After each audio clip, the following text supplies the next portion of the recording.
When I started, we had about 30 employees. We now have more than 160 employees. And a lot of that growth is around the growth of tissue recovery. And by tissue, we mean things like corneas, heart valves, bone, skin, veins.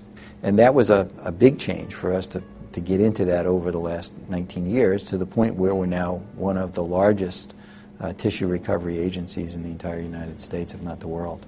Another major change in the time that I've been with the Organ Bank has been a requirement established by the federal government through the Medicare program that hospitals call their local organ procurement organization, which is the generic name for what New England Organ Bank is, with every death and every imminent death.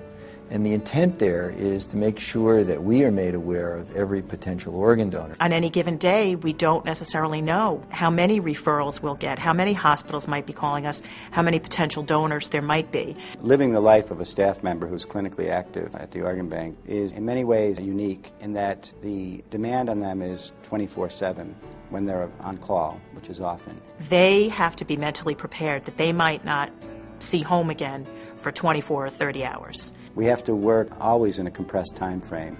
We're working in an area of a hospital that is, by its very nature and critical care, is chaotic and stressful at best. So the staff of the Organ Bank, when they're out there in the field, really serve in a unique way, which is that they're not advocating for any one specific individual or one specific outcome.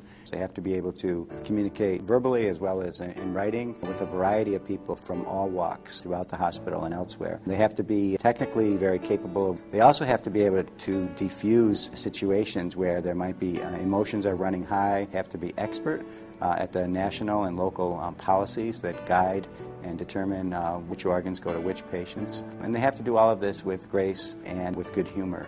But as you can imagine, the attending physician has numerous other patients. The nurse may have one or two other patients that they have to take care of.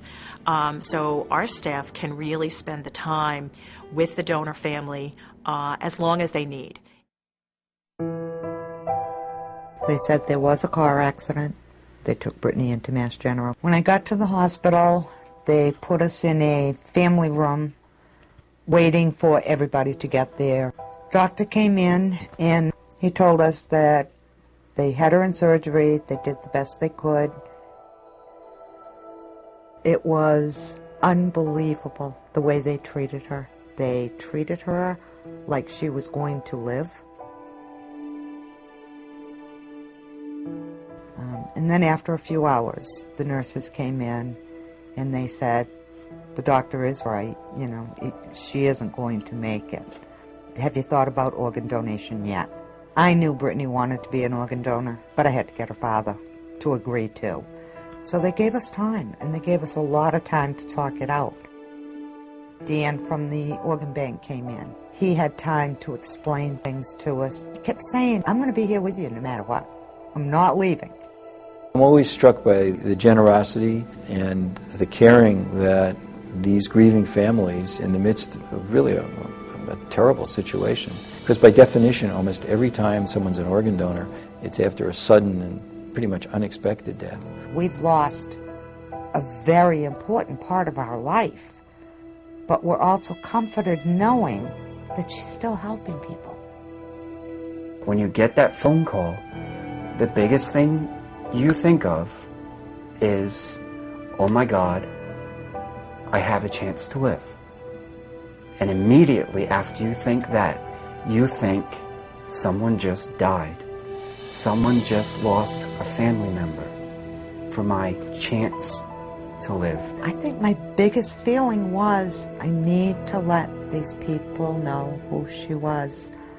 I didn't like leaving without her. I wanted to stay there.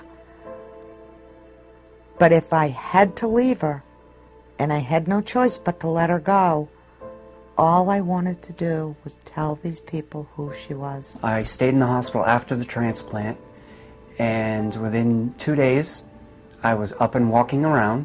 When I left the hospital, Dan had mentioned that we could send them letters. Really, the most difficult letter I ever wrote. And it basically started with a thank you to them for accepting her organs, because it's comforting for us to know that she's still helping people. It took me a year to do a letter back to her. There were 3 responses that I received.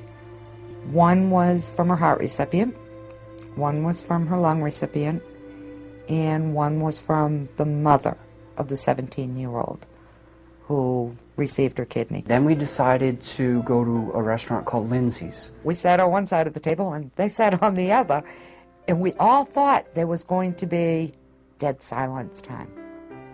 For 4 hours, it was constant talk. She's like Macmillan family.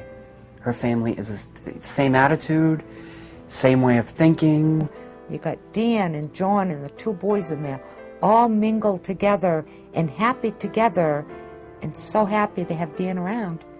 And they're all excited about Brittany. They all want to know more and more about her. Everybody gets a kick out of this story with the cheesecake. Brittany and I were cheesecake freaks. Never in my life would I eat cheesecake. Never. It just grossed me out. When I woke up from the transplant, all I wanted to do was eat cheesecake. Any kind, any flavor, we love cheesecake. It's given me a connection to the person who saved my life, to Brittany. Her being able to have a connection with her family is being able to have a connection with her. 2 years later, I feel good, I feel normal. There's a lot of things I can do. The things I enjoy, I get to do.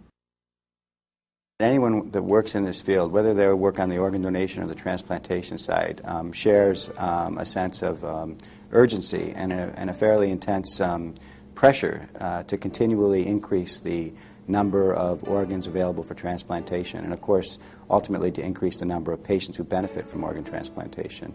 Even after 35 years, I still look forward to coming to work every day. I don't think there is a better mission or a better group of people to work with than the people that I work with. One of the big challenges that we have at the organ bank is to try to keep working on these so-called expanded criteria and see if there are measures that we can develop that would make organs that are not acceptable or have high risks of not functioning well now work better. So there is an ongoing challenge of a need of transplant recipients for an insufficient supply of organs. And that can only be addressed by maximizing every opportunity of organ donation in our region, and of course of the country. This is not easy work.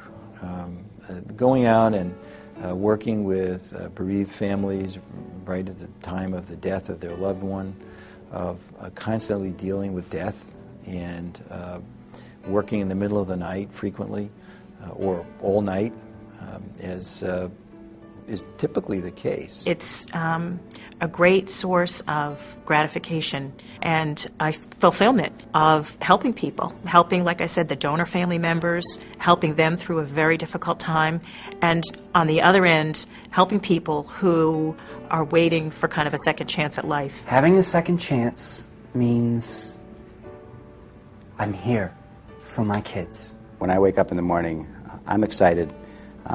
I feel privileged, and I feel that I have, it's an honor for me to be able to say that I work for the New England Organ Bank and to do the work that I do. I think it's important to remember that organ transplantation, in a way, is a wonderful human achievement. It represents our dependence upon one another. It couldn't be done unless we realize that one person can save the life of another.